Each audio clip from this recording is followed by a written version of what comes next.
You guys hear me?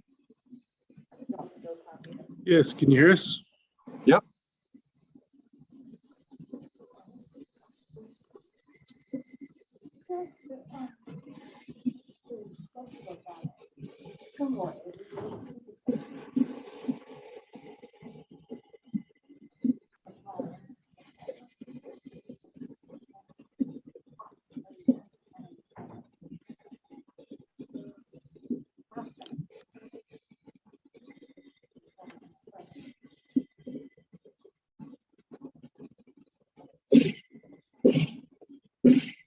I don't know.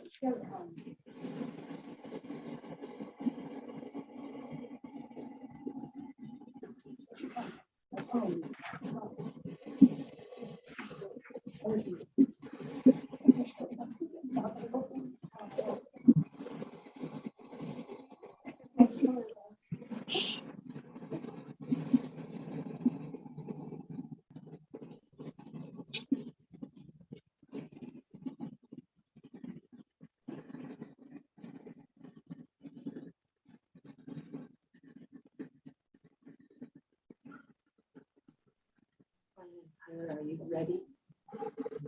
Is Max here with us? Max is here with us. He is. All right. Then let's begin our Providence City Administrative Land Use Authority meeting for May 9th, approximately 2:30 in the afternoon. We're at the Providence City Office Building, 164 North Gateway Drive. I'm Scarlett Bankhead, and I have with me up here Rob Stapley, our Public Works Director, and then Max Pierce, our City Engineer, is joining us via Zoom. Can you hear us okay, Max? Yep, I can hear you fine. Max, can you hear us? Yeah, can you hear me? He was there. I can hear you just fine. Can you hear me? Are you still with us, Max? Might have to wait just a minute because it takes all three of us to be able to hold the meeting. Try that, Max. Can you hear me okay? I can hear you. Okay, yeah, I can hear you guys fine. Okay, all right, good. Then, you need a minute, Ryan? I just thought I had speakers there. I don't see speakers connected. Probably be helpful for the audience. You're a little bit better than that.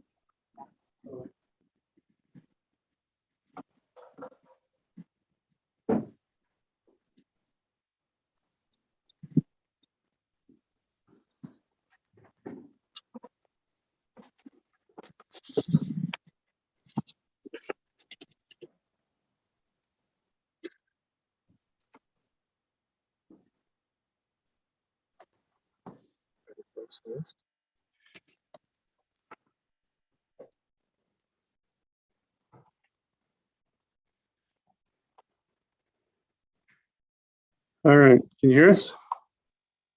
Yep, I can hear you fine. Can you hear me? Max, can you say something so we can test our speakers? Can you hear me okay now? Yes. Okay, Yeah. perfect. Okay, thank you. All right. We have 5 items on our agenda this afternoon. Our first item is the conditional use for a new home. The Providence City Administrative Land Use Authority will consider for approval a request by Visionary Homes for a new home located at 60 East, 520 North in Providence. This is Vineyard Lot number 68.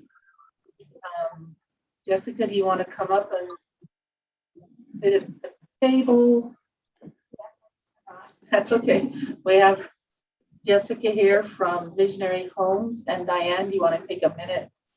Jessica, we sent out the staff report or the agenda packet. Did you get that? And then we just made some additional changes just a little bit ago, and I think Diane handed you a report with those changes on it, correct? Okay. All right, Diane, if you want to go ahead with that. Okay, this application was received May 10th, and Rob Stapley inspected the current infrastructure on May 13th. The findings of fact, Utah Code 109A 507 conditional uses allows a municipality to adopt a land use ordinance that includes conditional uses and provisions for conditional uses that require compliance with standards set for in an applicable ordinance. Providence City Code 10.5 sensitive areas states that any lot that is wholly or partially within a hazard area shall be dealt with as a request for a conditional use permit. And Providence City Code 10.3.5 allows the city to impose reasonable conditions to mitigate detrimental effects of the proposed use. Conclusions of law. Providence City has adopted land use ordinances that include conditional uses and provisions for conditional uses. This parcel is in a hazard water table area. Providence City has the authority to impose reasonable conditions to mitigate the reasonably anticipated detrimental effects of the proposed use. Included, and this is one of the changes, included in the application packet was an elevation plan labeled Briarwood. This was not one of the original plans submitted when the vineyard development was approved. The Planning Commission is the proper authority to consider new elevations. The request meets the requirements of the codes listed in the findings of fact with the following conditions. The applicant will continue to meet all relevant federal, state, county, and province city rules, laws, codes, and ordinances. The applicant will mitigate hazard water table by and have a submitted mitigation letter and a window well drain detail. The conditional uses for the residents only as shown on the site plan, date stamped May 11th.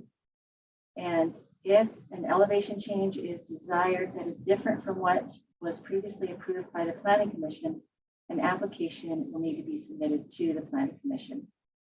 Approval by the city of any application submitted or paperwork does not alleviate submitted application or paperwork, that should say, does not alleviate the owners and or their agents from the responsibility to understand and conform to local, state, and federal laws. Providence City's approval is not intended to and cannot be construed to allow any laws to be violated. Thanks, Diane. Just as a follow-up to the staff report, the letter that Diane referred to is dated January 9th, 2020, and it is from Dallas Nickel, the development manager at Visionary Homes. And he says the geotech report provided by A Cash Corp on June 12th, 2019 addresses the high water table. I'm going to paraphrase this. It indicates the land drain would be an acceptable mitigation strategy that would allow the construction of homes with basements. Based on that recommendation, a land drain has been installed as part of the subdivision improvements. And there is in the packet a detail of the land drain. We've got several homes on that land drain in the vineyard development, and they all seem to be working fine. Is that correct, Rob? Do, and they're still doing a great job of giving us notice to do those inspections and get them documented. Okay, we appreciate that.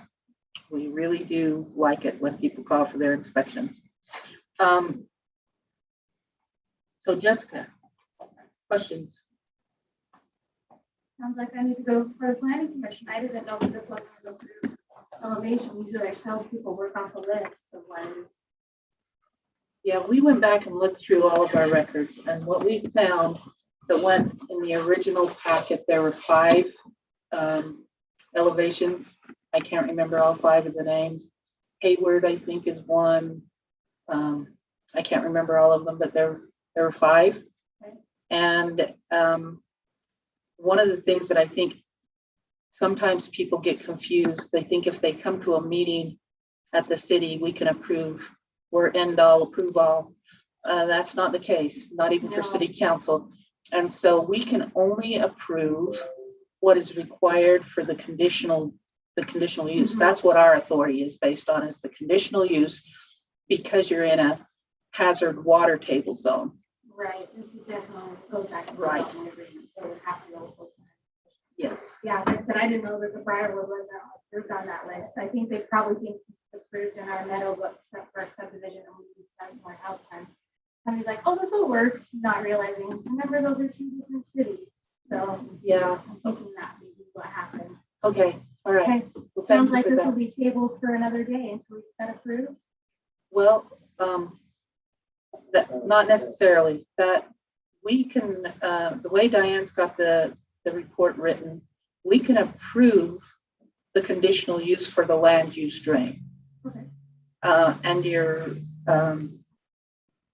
it looks like you've got this house placed so that we're not even worried about setbacks and window wells and things like that. So that's great. We try to do, one house in every dozen or so. We like to get right. Thank you. So depending on what Max and Rob in a minute, when I give them a chance, we could approve this for the portion that we can approve, which is the conditional use to approve the use of the land use drain. And then if you use a elevation that was originally approved, you could move forward with that because we don't approve elevations. But if you want a different elevation, you would have to come back to the planning commission. So, Max, do you? Okay. Max, do you have anything you want to add? Nope, nothing on this one. Okay. Rob? Okay. Okay. That being said, I would entertain a motion to approve the conditional use for a new home located at 260 East, 520 North, with the understanding that what we are approving is the conditional use to use the land drain system in the hazard water table area. Anything else would have to go before another body for approval. Can I? I'll make that motion. Okay. I'll second it. Motion by Max Pierce, second by Rob Stapley. Is there any discussion? Ryan, or I apologize, I did not introduce everybody. We're going to take a minute before we vote on this motion to make quick introductions. We also have Ryan Snow, our city manager, in attendance. We have Tyler Cameron, our city recorder. We have Diane Campbell, our land use and zoning office specialist, and April Fredrickson, our stormwater and code compliance specialist. So I appreciate the staff members taking the time to come in. Are there any staff members that have any comment that they would like to make before we vote? I don't. Okay, seeing none, I will call for a vote. All in favor of the motion, say aye. Aye. Aye. Any opposed? The motion is, or the voting is unanimous, so we're approved for the conditional use. I'll figure this elevation thing out and get back to you guys on that. All right, thanks so much for your cooperation on that, Jessica. Oh, no problem. Already stayed. Okay. Next, we have the Providence City Administrative Land Use Authority will consider for approval a request by JBM Pools for Greg and Lindsey Cole for a pool located at 740 Eagle View Drive in Providence. Lindsey, do you want to come up here? Yes, we have Lindsey Cole in attendance today for the applicant. And then Diane, if you'll take just a few minutes on the staff report. Lindsey, did you get a copy of the agenda packet with the staff report in it? Okay, thank you. Okay, this application was received May, I don't know because I forgot to put that in there. I think it was May 12th. I will put that in there. Is it May 6th? You've got May 6th state stamped on the plan that we've got. Oh, okay. So I don't know if That that was was one of those. probably May 6th. Okay, I will put that in there. And Rob Stapley inspected the current infrastructure on May 12th. The findings of fact are the same as the previous item on the agenda. The conclusions of law Providence City has adopted land use ordinances that include conditional uses and provisions for conditional uses. The Cache County GIS parcel summary indicates that this parcel is in a landslide area. And number 3 will be deleted because Aaron Walker didn't inspect this because it's in a low hazard wildfire area. So he did not inspect this. Providence City has the authority to impose reasonable conditions to mitigate the reasonably anticipated detrimental effects of the proposed use. And the request meets requirements of the codes listed in the findings of fact of the following conditions. The applicant will continue to meet all relevant federal, state, county, and province and rules, laws, codes, and ordinances. The applicant will meet all requirements listed in the Providence City Code 547 for swimming pools. This conditional use is for the pool only as shown on site plan dates and May 6th. Approval by the city of any submitted application of the work does not alleviate the owner and or their agents from the responsibility to understand and perform the local, state, and federal laws. Thank you. I'm not seeing in this packet anything that actually addresses the landslide area. Put the GIS parcel summary in there. Well, I didn't see it. I might have missed it, but I didn't see it. Max, are there any mitigation strategies needed for this particular pool? That I think this is the one that you and I talked about, isn't it, Diane, about the need for Yes, and whether or not it needed to have a geotech study done? he sent an email to me stating that he didn't think that it needed a geotech study. okay. I can't hear you, Diane. Sorry. Just for quick explanation, there was a point in time when we didn't have a sophisticated means to determine what geotech sensitive areas existed, and that was probably the case when your home was built. That was probably built, I was gonna say 15, but 16. As technology has improved and the county has gotten better with or not better, but the county is doing a really good job with GIS and identifying sensitive areas, and shows up on the county parcel and zoning viewer. So then once we're made aware of things, then we have to start acting on it. But this is in a place where it's a well-established neighborhood, so we are kind of going through the formality, but we have to do it once we know about it. So we didn't require a geotech report on this. Is there anything, Rob or Max, that would make you uncomfortable about this particular piece, getting a pool put on it? Well, I just want to make sure that everybody understands, Scarlett, that my thought was when Diane and I talked was that, we've received the same geotech report on multiple lots to the north of this on those new developments, and their findings, executive summary says that they were not able to find any evidence of the area being unstable. And so my comment to Diane was, if they can't find any area that's unstable in that undisturbed area or undeveloped area, then very likely they're not going to find anything in this area here where it's, been developed and got homes and everything all over it. So in other words, I just didn't feel like it made a lot of sense to make these guys go spend the money to get a geotech report only to find, that there was no evidence of unstable soils, or that it was, that the area was unstable.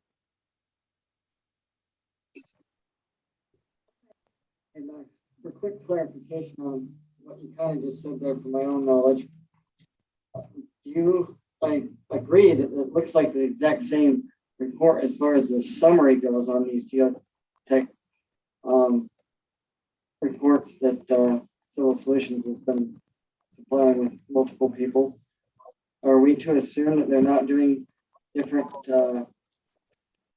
true tests throughout the bench area when they're giving different reports for different locations? Even though the summary seems to read the same and have a lot of the same pictures? Well, I went back and looked at 3, Rob, and the 3 that I looked at had the exact same reports, same date, same everything. So I wonder how well we can really assume putting good trust in a report for different locations, especially if the locations are very far apart. I would start to wonder the validity of the same report being sufficient for us. So, Max, even the test holes are the same? Because for some reason I was thinking some of the samples that they took were different in the different locations, but maybe I just misread the report. Well, no, there are some that are different, but they're not this landslide. They're more of a soils report that they've done. But the landslide report, I found 3 landslide reports that were given on 3 different projects, and they were all identical, same date and everything. They were from back in, I think, 2018 When they did the original. or 2019, maybe it was 2019. When they did the original report, So a little bit of somebody had a landslide report, check report done. Respiratory. Well, just looking outside of that subdivision, or submitting that same report, yeah, take a closer look at that. Okay. Lindsey, do you have any questions? Yeah, I do have one, for Max. Mhm.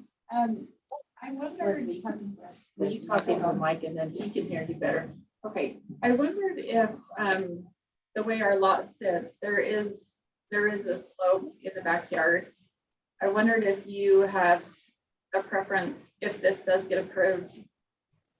And maybe this is a dumb question, but, does it matter what end is the deep end, or, towards the slope or away from the slope? Does that seem to be an issue ever that you've seen? Max, do you want to speak to that? I didn't catch all of that. She's asking if the way she's showing, correct me if I'm wrong, but you've got the pool going east to west, right? So the deep end is on the Well, at this point, the deep end would be on the west, west. but I can switch it. I didn't know if there was, I know nothing about this, but if there is more of a tendency for something to slide if the deep end was on the west where the slope is, if it'd be safer to put it on the east side where it's flat ground for a longer, area. So she's asking if the deep end of the pool makes any difference, if it would be better to have the deep end on the west side or the deep end on the east side. I'm not sure it would matter. I don't see why it would matter much. Because we do have a slope, so our yard is kind of half up, half down. And there's a slope, from the top section to the bottom section. So, one of the ends will be within probably 20 feet of the slope area. I don't know if you've looked at the layout of the lot. Yeah, I've looked at it. But I'm not sure that it would, from a stability perspective, I guess I don't understand why it would make any difference I can't think of a reason why it would make much difference from a stability perspective. It might from a grading perspective or some other reason that way, but it in fact very likely does. But yeah, from a slope stability perspective, I'm not quite sure why it would matter.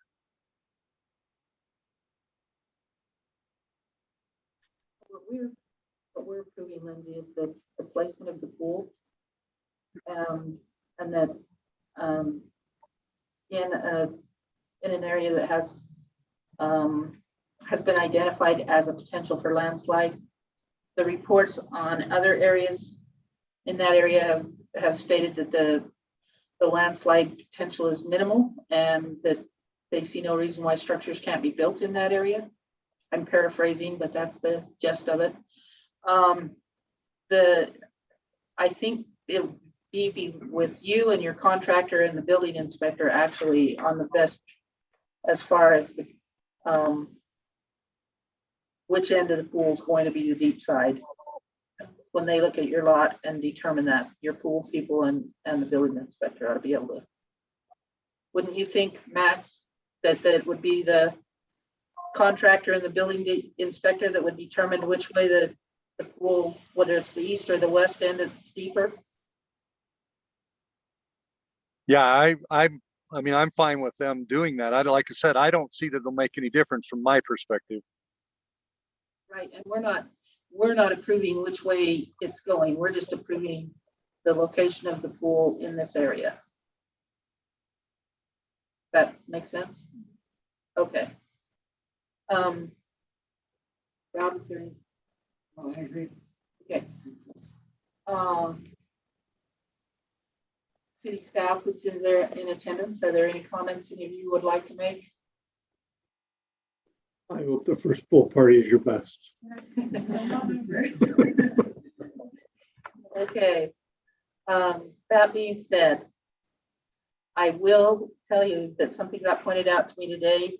We have permitted pools for a very long time, and I'm not sure when it happened, but somewhere in our city code, there's been a typo error and it doesn't show that pools are permitted.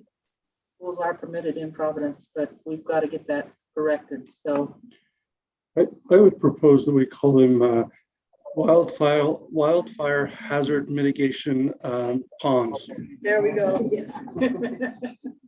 There we go. We have permitted them for a very long time, and I'm quite sure that that was some type of a typo error when we were redoing our codification not too long ago. So we will investigate in that. That being said, I would entertain a motion to approve the conditional use for a pool located at 740 Eagle View Drive in Providence, based on the findings of fact, conclusions of law, and conditions listed in the staff report. We'll make that motion. I'll second it.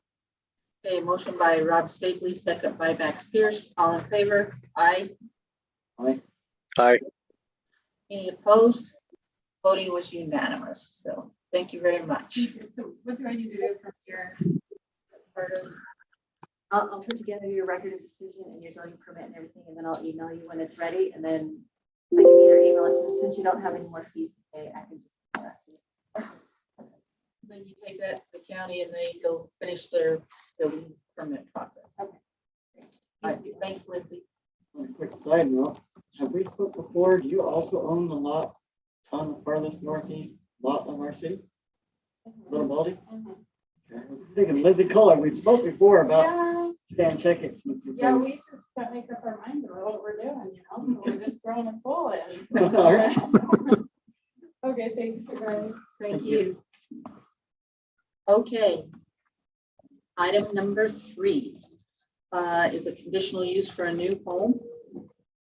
The Administrative Land Use Authority will consider for approval a request by Stonegate Homes for Adam Paul for a new home located at 1249 Hidden View Drive in Providence. Welcome, Steve. This application was received May 3rd. Rob Stapley inspected the infrastructure on May 4th, and Aaron Walker reviewed the site, and we have a letter from him dated May 6th. The findings of fact are the same as the previous items. Conclusions of law, the only difference here is the GIS parcel summary indicates that this parcel is in a hazard wildfire area and a steep slope area.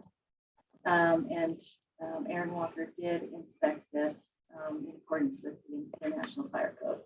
Request meets the requirements of the codes listed in findings of fact with qualifications. The applicant will continue to meet all relevant federal, state, county, and Providence city rules, laws, codes, and ordinances. The applicant will mitigate hazard areas by, we have a letter from Aaron Walker, the Deputy Fire Marshal, dated May 6th, 2021. We also have a geotech investigation that was submitted May 4th. And I think that's actually a new study that. And then they also have a mitigation strategy statement that is dated May 1st. Conditional use for the residents. This is a conditional use for the residents only as shown on the site plan date May 4th. An approval by the city of any submitted application report does not alleviate the owner and their agents excuse me, from their responsibility to understand and conform to local, state, and federal laws. Thank you, Diane. Steve, did you and your client get a copy of the agenda packet with the staff report in it? Yes. And do they have any questions they want you to ask on their behalf? They're trusting me. Okay. All right. So a couple quick things on this that I just want to chat about really quick. And then I'll turn it over to Rob and Max. On this lot was an interesting lot because the way it was originally designed, there was going to be a road going down the south side of this lot, a city street. There came a point in time when the city council decided they didn't want to pursue having that east-west road down past here because of some elevation concerns and other things. So they vacated that. That kind of posed some problems for this lot because of the slopes when the other access, the road going down the south side went away.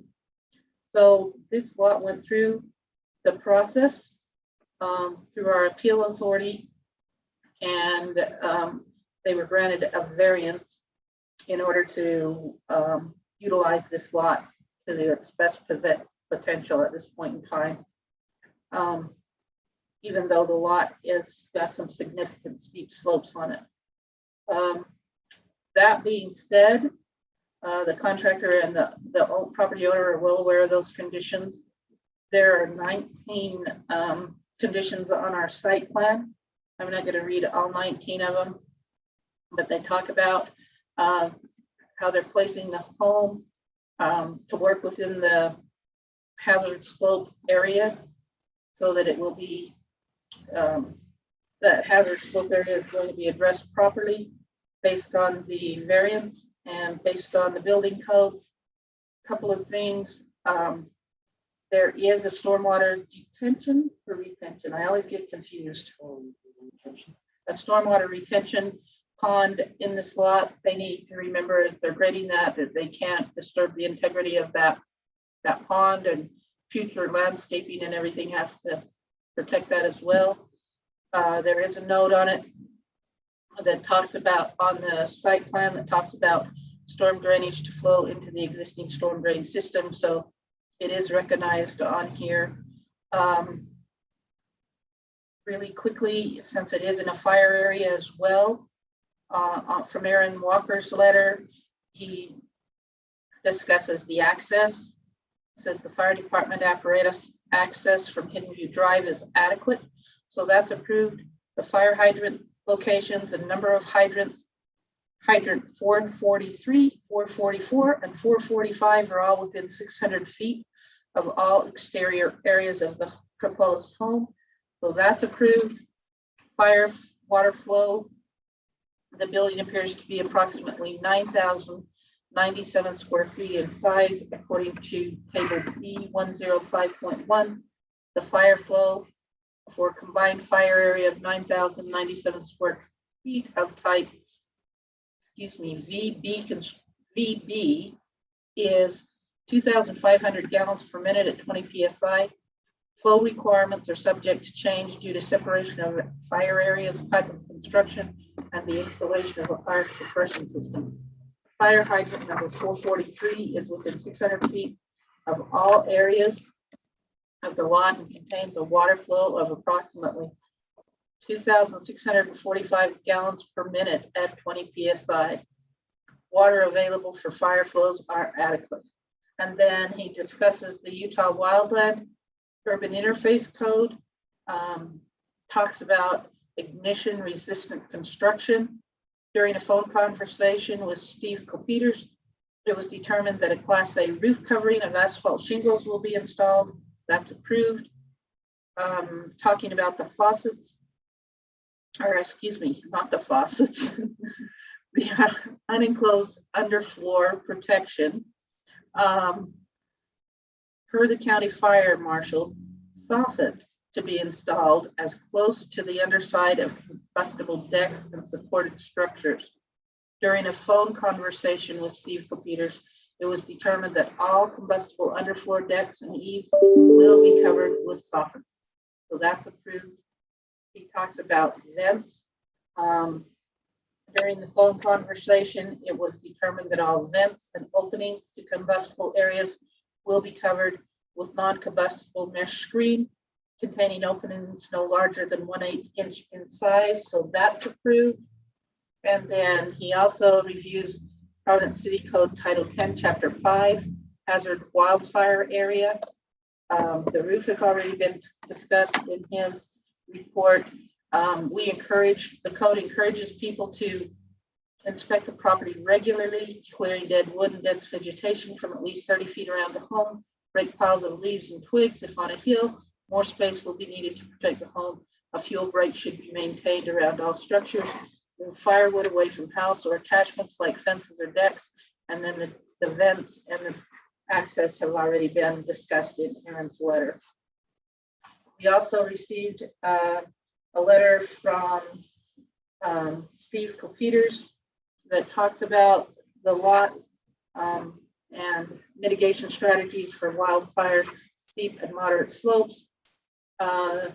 I'm not going to read the whole letter, but he does talk that steep slope areas that exist on the lot are predominantly inside of the building envelope and will be eliminated during the construction of the home, as was presented and previously approved in the variance meeting on February 22nd, 2021. The home is designed to accommodate the steeper slopes, and what slopes that remain after the foundation is in place will be contoured to eliminate risk areas. Excavation for the foundation will create spoils that will be used to level the areas around the home and provide for more gentile slopes in the area immediately around the home. The elevation sheets for the home show that we will use sloping grades to create the elevation change between the front, side, and rear yards on the south. The north side of the home, retaining walls will provide the transition between elevations. We will also install a foundation drain around the complete foundation and daylight the drain to end below the home on the hillside to aid in surface drainage. The home has full gutter system at the eaves, and each downspout will be extended 10 feet from the home where possible or tied into a subsurface drainage system that will also daylight below the construction site on the hillside. Just want to make it clear that none of those drainage systems or anything can go into our sewer system. So they probably shouldn't go on the neighbor's property either. So be careful of how you design those. Well, with that retention pond, can we just run down into the retention pond, or do you want us to stay away from that as well? That's not the only place for it to go. If you've got much that can't be properly injected into the ground, in some other French drain system, that likely would be the best option to explore. That retention pond brings up a whole lot of topics. That retention pond has had a lot of history when it comes to getting rerouted and filled in and then redone. The capacity of that is something that we definitely want to look into and make sure it's maintained and redone. When I look at this building and how close it's going to be getting to that retention pond, I fear for that retention pond's continuous ability to do what it continuously always needs to do, and that's function during a rain event. We can't predict when those will be.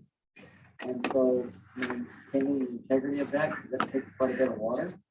And being on these slopes, if that retention pond fails, like it has in the past, and you have to get people in there to rebuild that properly, there's no storm drain system underneath that pond to help make sure that nobody else's property gets damaged. Therefore, the integrity of that pond is very crucial to stay intact. So, as the builders, I highly recommend that you keep a close eye on that pond. We will do that. And maybe even make it bigger if you wanted to put more water introduced into it from impermeable surfaces. Well, homeowners, and you and I talked about this on the road, have talked about what they can do with that. Landscaping, if they want to make it bigger so that it's more flat area, we'll come back to the city and propose what they want to propose. They haven't talked about doing an underground system.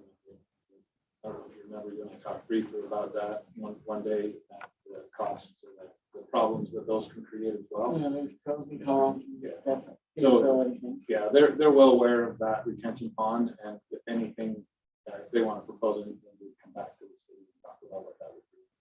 What they want. So this pond is located on their property, so the maintenance, annual upkeep is on them, therefore, they understand what they need to do doing it.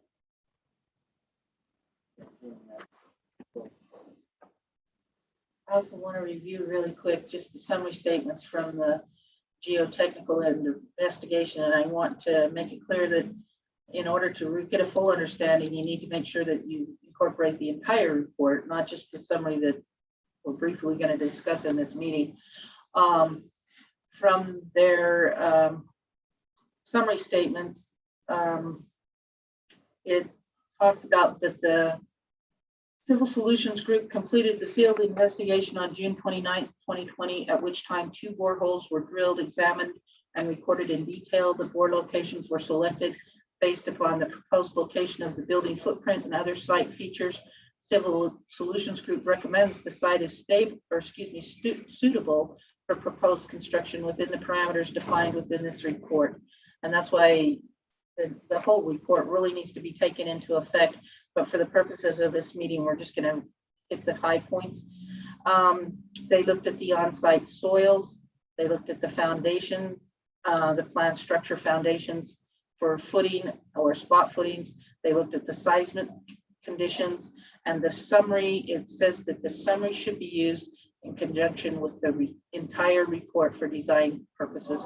It should be recognized that the details were not included or fully developed in this section. The report must be read in its entirety for comprehensive understanding of the items contained herein, and the entire report should be read for an understanding of the report limitations. One other thing that I would like to point out is that as we have on one of our conditions that in spite of what we approved, you're still responsible for conditions that you may come across and stay within the building code. If there's something that you happen across as you're doing your excavating and things like that, that put up a red flag, those things will have to be taken care of. You can't just think, oh, we're approved, we can move forward. So, Max, is there anything you want to add? Nope, nothing for me. Okay. Anything else, Rob? There's a lot of uncompacted fill probably on this lot. And I would assume the building inspectors and homeowners are gonna have to remove a lot of that based on the design looks of this house anyway. Yeah. It's probably unfortunate that all that fill material got put there, because it's gonna need to be removed. But I just want to stress how important the action in these situations is to get right and survey the area to make sure that you know what you've got underneath you there. Civil Solutions Group board through all of the overburden down to native. So we know exactly how deep native is in the borehole. And I believe as part of the variance approval of our last meeting, you guys wanted to see some compaction tests when you did that, so we'll provide those. Sounds good. Okay. Oh, come on. That's where it goes. I know, like, I see it moving around all over out there. We had new dirt since we already did our civil, since we did that the geotech report, people have still got more dirt on it. So it's That's what happens when you're the last lot in the line, unfortunately. exactly. Any other questions, comments from any other staff? Just so that people know what April just cautioned the contractor about relocating his spoils to another lot, so. All right. With all that being said, I would entertain a motion to approve the request by Stonegate Homes for Adam Paul for a new home located at 1249 Hidden View Drive in Providence, based on the findings of fact, conclusions of law, and conditions listed in the staff report. Can I have that motion? I'll make the motion. I'll second it. Motion by Max Pierce, second by Rod Stapely. All in favor? Aye. Aye. Any opposed? Voting was unanimous. So, oops. Thank you, Steve. We'll move on to your next one. The next one is conditional use for a new home. And it says the Providence City Land Use Authority will consider for approval a request by Stonegate Homes for Carrie and Charlotte. Okay, Carrie and Charlotte Green for a new home located at 230 North, 850 East in Providence. And they are on the Zoom with us. The Greens are on the Zoom with us. Okay. All right, we'll turn the time over to Diane to read the staff report for us. Okay, this application was received May 1st, and Rob did his inspection on May 7th, and we have a letter from Aaron Walker, the fire inspector, dated May 10th. The findings of fact are the same as the previous items on the agenda. Conclusions of law are all the same as well, except the GIS parcel summary shows that this parcel is in a hazard wildfire and landslide area. And in conditions, the applicant will continue to meet all relevant federal, state, county, and province city rules, laws, codes, and ordinances. The applicant will mitigate hazard areas by, and we have the letter from Aaron Walker, the deputy fire marshal, dated May 10th. We also have a geotech investigation, and I didn't put it on this one, but we also have a mitigation statement from him as well, from the contractor. We have the geotechnical investigation submitted May 6th. And this conditional use is for the residents only as shown on the site plan date stamped May 6th. And the approval by the city of any submitted application or paperwork does not alleviate the owners and or their agents from the responsibility to understand and conform to local, state, and federal laws. Thank you. Now, Carrie and Carla, do you have any questions or concerns about the staff report? Can they comment, Ryan, or are they just? They haven't unmuted, but they would be under them to unmute. There we go. There we go. No, we have no questions or comments at this time. All right. Again, we have the site plan presented to us. One of the things I will mention, I forgot to on the homes. We've really worked with the county to try and make sure that when these homes are placed, they're put where they need to be. The key to that is having property lines properly identified, surveyed in, so that when the county comes to verify the placement of the structure, they've got proper points to go on. So please make sure they're in the right place. Unfortunately, if they're not, if your GPS or your GIS or whatever you're using to do it makes a bit of a mistake, you will get to move it. So I just really can't put enough cautionary out there on the placement of the home. We have from Aaron Walker. He's approved the fire department access from 850 East is adequate. In this location, there are 3 hydrants, 489, 490, 491 are all within 600 feet of the exterior areas of the home. So that hydrant placement is approved. The fire flow water area building appears to be approximately 7,939 square feet in size. According to table B105.1, the fire flow for a combined fire area 7,939 square feet of type VB is 2,500 gallons per minute at 20 psi. The fire flow requirements are subject to change during the due to separation of fire areas, type of construction, and the installation of a fire suppression system. Fire hydrant number 490 is located just north of the lot, contains a water flow of approximately 1,300 gallons per minute at 20 psi. Table B105.1 parenthesis 1 allows for a 50% reduction in fire flow with the installation of an approved automatic sprinkler system. There are 3 fire hydrants within 60 feet of the proposed structure. The builder and homeowner have elected to install an approved NFPA 13D automatic sprinkler system throughout the required areas of the home as an option to meet the required fire flow. So that is approved. The sprinkler plans may be delayed or may be a delayed submittal. The plans shall be reviewed by a third-party reviewer prior to sending to the fire department for approval, and then contact the fire department for an approved list of third-party reviewers. The plans must be reviewed and approved prior to any work taking place on the sprinkler system. And then Aaron also goes into the Utah Wildland Urban Interface Code. During the email conversation with Steve Copeters, the Class A roof covering of asphalt shingles will be installed. That's approved. During an email conversation with the contractor, Steve Copeters, all combustible underfloor decks and eaves will be covered with soffits. That's approved. The events during an email conversation with Steve, 1/8 inch mesh screen will be installed on all openings per building code. That's approved.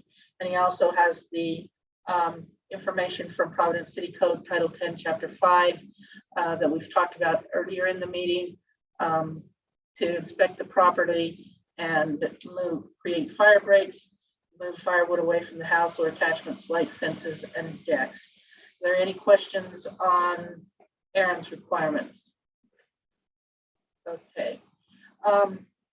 Civil Solutions, again, I'm just looking at their summaries, and again, they state that the summary should be used in conjunction with the entire report, but just for the purposes of this meeting, they performed this study on May 6th, 2021, or they actually did the field investigation on April 6th, 2021, at which time 2 boreholes were drilled, examined, and recorded in detail. The bore locations were selected based upon the proposed location of the building footprint and other site features.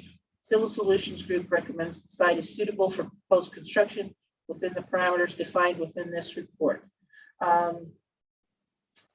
They say that their services included drilling 2 boreholes designated B1 and B2. If you were looking at the report, the boreholes were drilled with a hollow stem auger and advanced to a maximum depth of 20.5 feet below the existing site grade.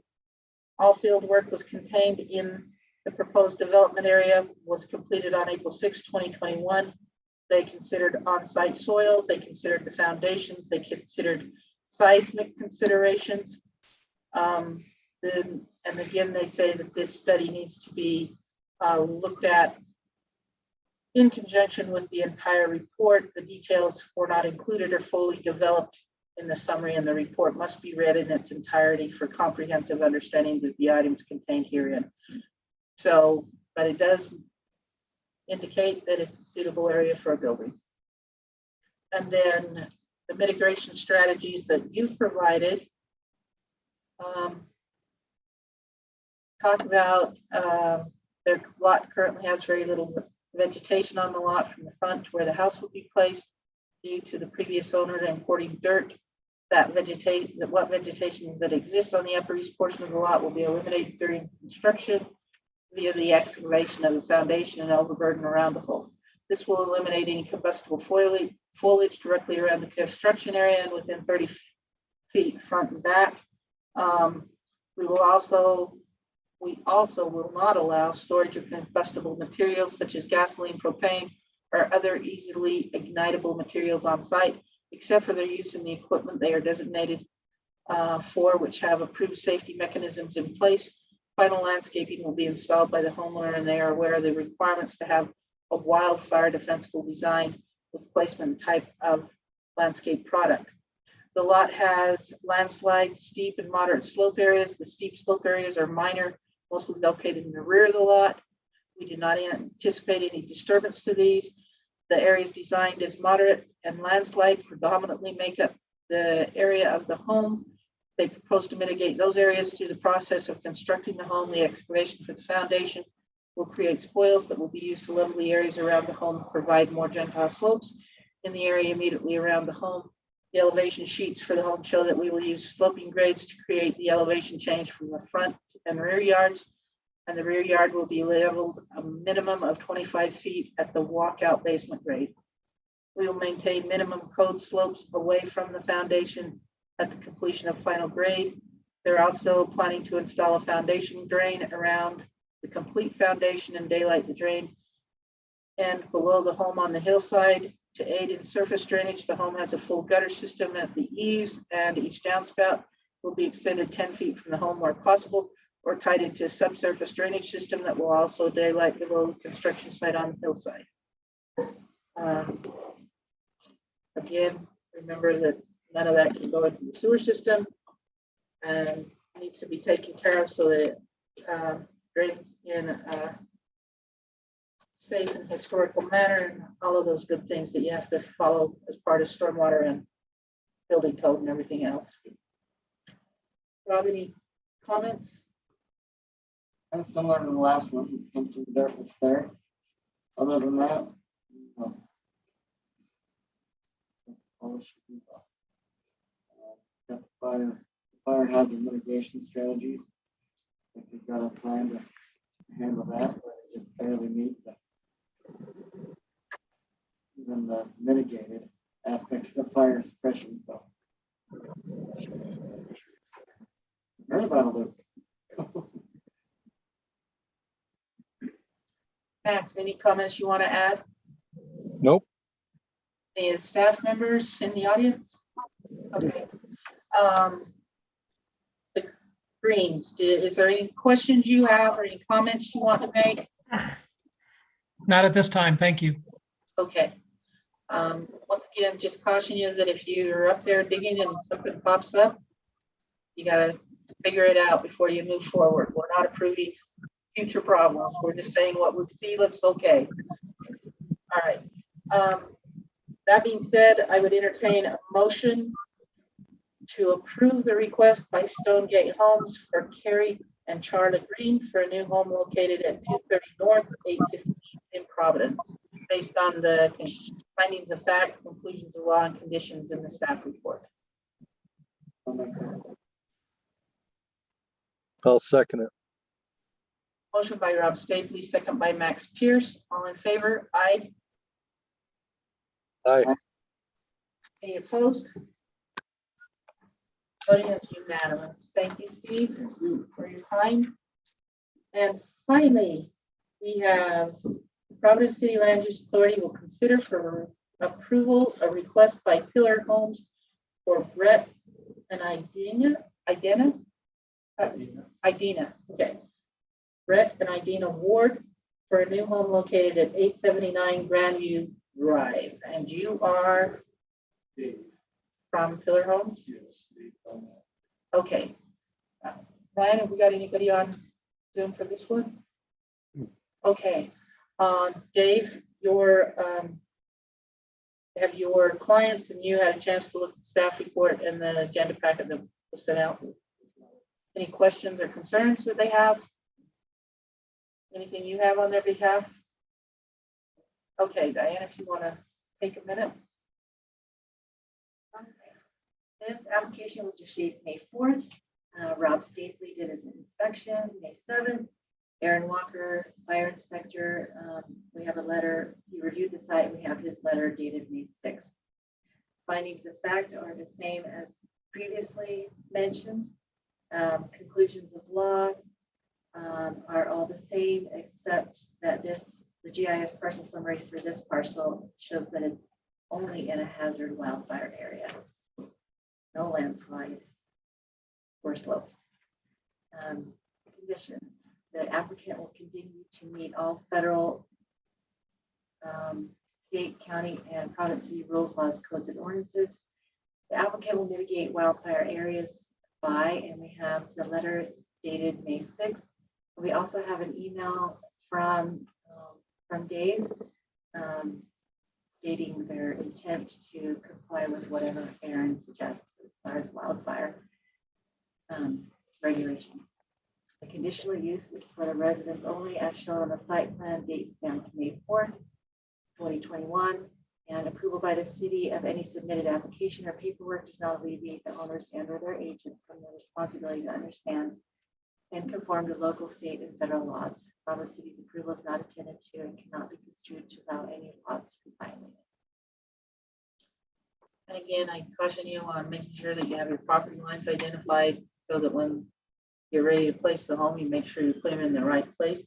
It looks like you're right up against the setback line on the north side of the property, so be really careful on that one. The letter that we received from Aaron, the fire department access is from Grandview Drive is adequate, so that's approved. There is one hydrant, number 248, is within 600 feet of all exterior areas of the proposed home, so that's approved. The building appears to be approximately 7,475 square feet in size. According to table B 105.1, the fire flow for a combined area of 7,475 square feet of type VB is 2,250 gallons per minute at 20 psi.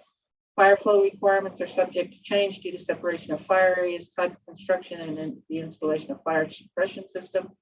The fire hydrant 248 is within 600 feet of all areas in the lot and contains a water flow of approximately 2,308 gallons per minute at 20 psi. Water is available for fire flow is adequate. And then it reviews the Utah Wildland Urban Code. During a phone conversation with Dave Belknap, it was determined that all combustible under floor decks and eaves will be covered with soffits, so that's approved. In the same conversation, it was determined that all vents and openings to combustible areas will be covered with non-combustible mesh screen containing openings no larger than 1/8 inch, so that's approved. And then he also reviews the city code regarding the inspection of the property and moving the firewood. And those are things that will go on long after you build the house, but we want to make sure that your clients understand that they need to be as beautiful as possible up in that area. Any questions or concerns? No. One question I have is on the south side of the home, we have a retaining wall to the driveway up to grade to the garage. Garage is a side entrance. And that retaining wall is within 2 feet of the property line. So that's not shown on this site plan, right? It should be. Probably this wall. Oh, but it's shown on the house plan, but not on the site plan. So I want to Because I clarify think that's acceptable for that retaining wall. So what I'll say about that is Probably an actual concrete wall on the side and the rock wall against the west. Probably a concrete wall, maybe a concrete retaining wall. This shows kind of both. Yeah, it'll be a concrete retaining wall. okay.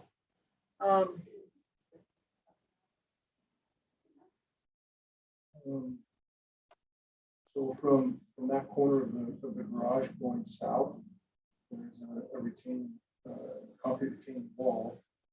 Same height and grade as the foundation wall to have the driveway up to where it needs to be to enter the side garage, the garage from the side. And that retaining wall will go over within, I think it's 1 or 2 feet of the property line. So I just want to make sure that's acceptable. So what does it do to the neighboring property? Anything? We'll have a wall. Yeah.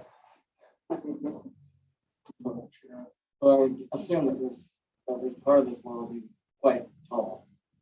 That hillside drop Back pretty side fast. will be tall, and then of course it'll taper down. As you come in from the driveway, coming in from the road. As we get closer to the road, you won't be showing as much wall. But as you get towards the back of it, of the home, then yeah, Maybe you'll be showing. 10 feet of wall. Yeah. Pretty steep grade down through there. And so their driveway, they're planning to have almost flush with Grandview Drive. It'll be a little lower than Grandview Drive. So we'll actually come down from Grandview Drive and then go back up again, but not.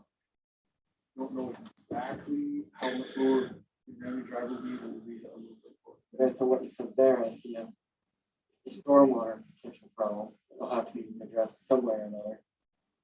Since all the road water is going to go right down the driveway and end up needing to get offloaded without causing problems with slopes.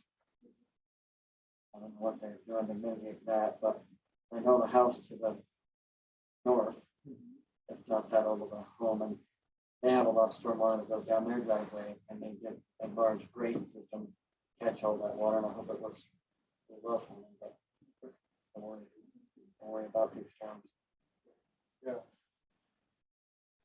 You have a couple of homes in similar situations, and those big storms, and even we didn't have much of it this year, but the January freeze thaw time, Right. they Yeah, so frozen. they struggle with the water, so they do need to be aware of that and make preparation for it. My only other, and there may or may not be, I did not look it up. If there's any type of utility easement or anything there, we just need to make sure that we're not burying utilities under that 20-foot wall or whatever you're doing. Your intention is to relocate the water. It's currently gonna be right where the driveway is at.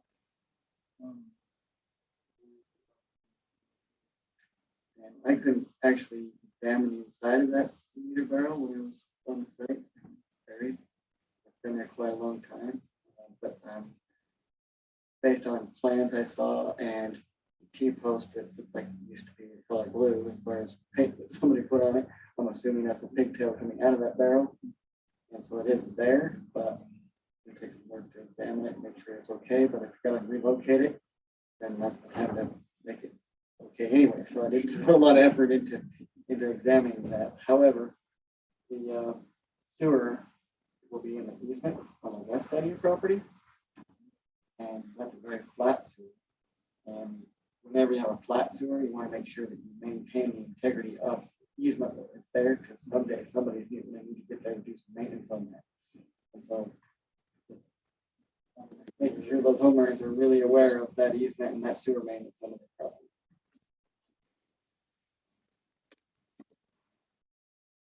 Max, have you got anything?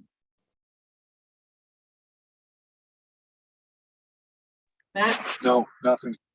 Okay. Nope, nothing. Ryan, Diane, April. All right. I actually was on the phone this morning with Paul Berenson from Cache County building official, talking about the retaining walls and stuff. And so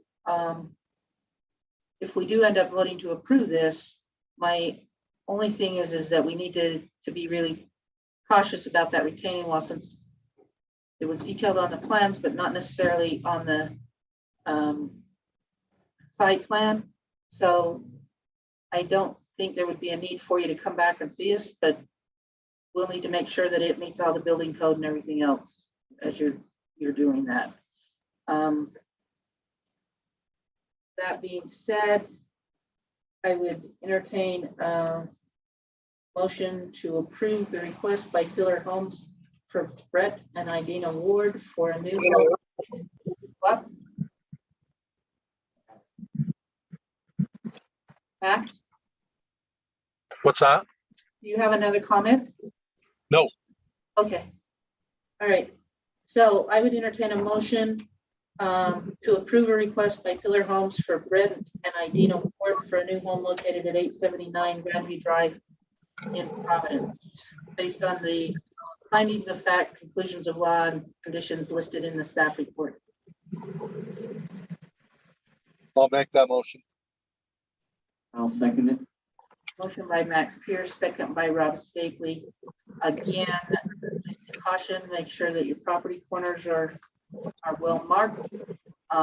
Make sure that if you do come across something, that you take care of the problems. This report does not, this approval is not end all. Yes, you can move forward with the information we have, but if something pops up, we need to stop and get it. That being said, all in favor, say aye. Aye. Aye. Aye. Any opposed? Voting is unanimous. Thank you very much for spending the afternoon with us. Thank you to the staff. And thanks, Max, for joining us while you're out of town at your conference. Yep. There are no further items on our agenda, so I would entertain a motion to adjourn. Motion to adjourn. I'll second it. Motion to adjourn by Rob Stapley, second by Max Pierce. All in favor? Aye. Aye. Any opposed?